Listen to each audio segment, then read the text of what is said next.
भक्ति मैया हमारे हृदय में विराजमान नहीं हो सकती है। हृदय यदि खाली होगा तो भक्ति मैया विराजमान होंगी। तो नारद जी कहने लगे भाई गजब कर दिया श्रीमद् भागवत महापुराण में। बोलो श्रीमद् भागवत महापुराण की। तो उसके बाद चारों भैयाओं ने कहा कि अब हम तुम्हें यह एक पुराना इतिहास सुनाते हैं नारद जी, जिसको सुनने से पापों की हानि होती है और प्रेत आत्मा भी मुक्ति को प्राप्त करती है। कहा कि एक तुंगभद्रा नदी के तट पर आनंद नामक उत्तम नामक एक नगर था और उसमें आत्मदेव नाम के एक ब्राह्मण रहते थे।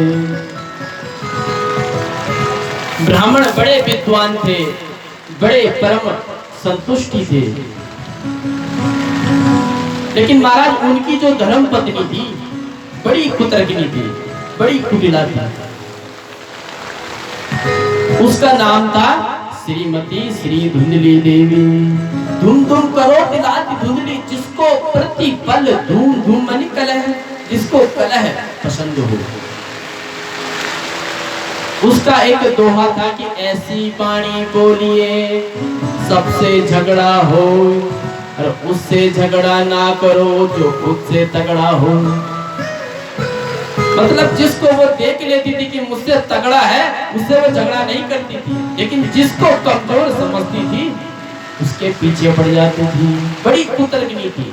कुछ लोग होते हैं कि कुतर्किनी बुद्धि का ज्यादा प्रयोग करते हैं, अंत में फल भी वैसा ही मिलता है। तो आत्मदेव पंडित जी जितने अच्छे थे वो उतनी ही बुरी थी। आत्मदेव जी इसको झेल रहे थे जैसे तैसे करके, लेकिन एक दुख था आत्मदेव को कि संतान नहीं थी। तो एक दिन आत्मदेव जी ने सोचा कि घर में रह के करना क्या है, संतान तो है नहीं।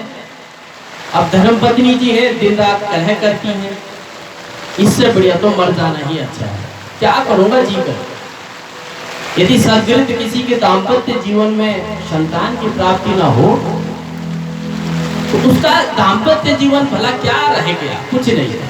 और ऊपर से धर्मपत्नी भी ऐसी हो। तो महाराज वन की तरफ जाने लगे तो वन में जाकर रोने लगे। अब वहां से एक संत महात्मा गुजर रहे थे, तो उन्होंने पूछा कि कथम रोदसी विप्रत्वा काते चिंता पलीयसी वदत्वं सत्वरं मय्यां स्वस्थ दुःखस्य कारणं। हे विप्रदेव तुम क्यों रो रहे हो भाई? स्वस्थ दुःखस्य कारणं, तुम्हारा जो रोने का दुख का कारण है मुझे बताओ। प्रभु को पाना चाहते हो, सद्मार्ग में जाना चाहते हो, क्या दुख है?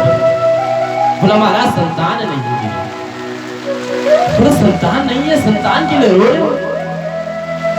अरे भाई संतान किसी की भी जरूरी नहीं कि सबकी अच्छी संतानें निकली हो। और कलयुग में तो महाराज देखने को मिलता है कि संतान किसी किसी की तो क्या कहे। कहा कि राजा सगर के 60,000 पुत्र हुए थे, लेकिन क्या किया? कपिल मुनि का अपमान किया, सब भस्म हो गए। जरूरी थोड़ी है कि संतान ही वंश को आगे बढ़ाएगी, संतान कंस भी हो सकती है। बहुत समझाया, लेकिन होता है व्यक्ति की संतान को पाने की बड़ी लालसा रहती है कि संतान तो चाहिए, चाहे जैसी भी हो। पुत्र चाहे कितना भी बेकार हो, लेकिन एक माँ उसको कभी बेकार नहीं समझती। पुत्र चाहे अपने माता पिता की कुटाई कर दे, उनकी पिटाई कर दे, लेकिन माँ उसको फिर भी उसका भला सोचती है, उसके लिए अच्छा सोचती है। तो कहा कि भाई संतान रूपी सुख का साधन नहीं है। तो आत्मदेव ने कहा कि भाई मैं तुमसे उपदेश नहीं पूछ रहा हूं, मेरा भाग्य देखो, यदि मेरे भाग्य में संतान होगी तो मुझे मिलेगी। और संत ने भाग्य देखा, ज्योतिष के बड़े जानकार थे, तो कहा भाई तेरी किस्मत में तो 7 जन्म तक संतान ही नहीं है। अब तो आत्मदेव और दुखी हो गया कि महाराज मैं 1 जन्म की बात कर रहा था, तुमने 7 जन्म की पोथी खोल दी मेरी, और उसमें भी ये देखा कि संतान नहीं है।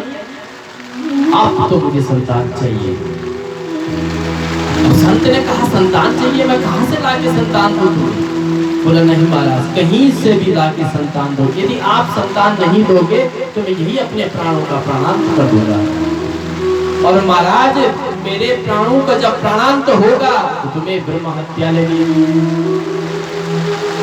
अब संत ने सोचा कि अच्छे भले जा रहे थे, बेकार में पूछ दिया, अब उसको यदि नहीं देते, मर गया बेचारा, ब्रह्म हत्या लग जाएगी। कहा कि भाई वैसे संतान जो तुम मांग रहे हो, संतान का सुख तो प्राप्त नहीं होता है, परंतु याचना कर रहे हो तो